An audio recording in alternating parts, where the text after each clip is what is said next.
Oh bah écoute, je suis né dans les années 50. Dans les années 70, on a eu ces grands mouvements de jeunes en France qui étaient pacifiques, pour la liberté. On s'est battu pour avoir le droit de vivre comme on voulait. Moi j'étais étudiant à l'époque. Ça a beaucoup marqué ma vie. Ça a changé ce que j'étais fait. J'étais parti pour devenir prof de français ou de philo. Finalement j'ai voyagé, j'ai rencontré des gens, je me suis mis à faire de la musique, à écrire, etc., etc. Je me souviens des jours de folie. On enfilait nos blousons de cuir et on sautait sur nos motos. Les nuages autour de nous brûlaient comme des diamants.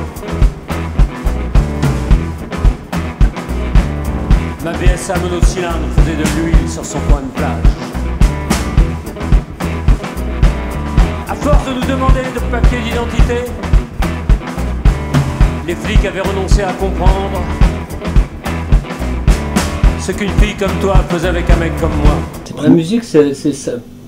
Au début, la musique, je considérais ça comme un peu comme un passe-temps. D'ailleurs, c'était un passe-temps pour les gens de ma génération. On s'amusait, on n'avait pas beaucoup d'infos, donc on savait. C'était difficile d'apprendre à jouer. On voulait jouer des trucs, on ne savait pas comment les jouer. Mais ça a été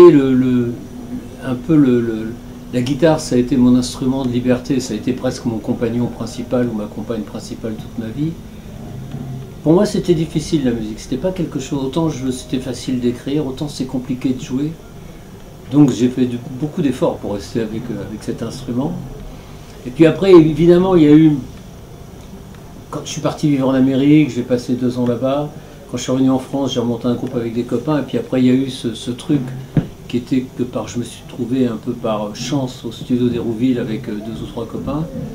Et qu'on a enregistré notre premier album. Et ça a changé beaucoup de choses. On était les enfants perdus de la ville. On s'habillait bizarre.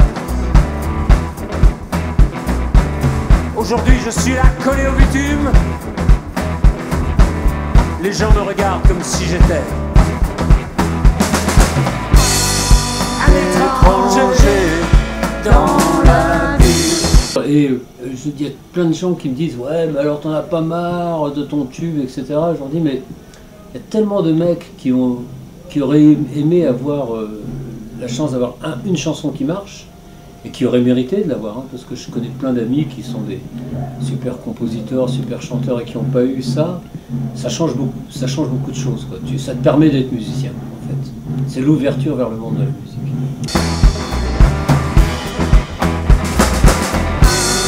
Un étranger dans la ville.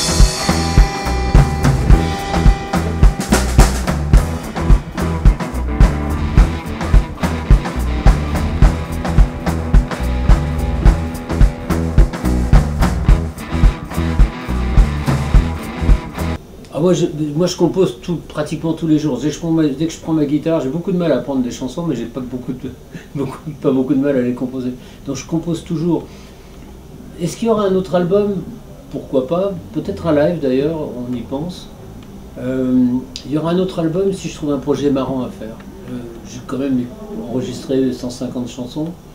Ce qui m'amuse aujourd'hui, c'est de rencontrer des gens, travailler avec eux, avoir un projet qui te change un peu du quotidien. Parce qu'aujourd'hui, on fait plus d'albums. Finalement, on fait des singles, et puis quand on a fait 10 singles, on sort un album. Ça, je trouve ça moins marrant à faire. C'est un peu la chasse au succès. Ouais, tu cherches la surprise agréable, quoi, quelque part. Je cherche à vivre. Tout simplement. Vivre. Ah, ouais. À 72 ans, tu as déjà beaucoup vécu, mais tu as encore envie de vivre encore un peu. Tu vois. Je vis dans le blues quand je suis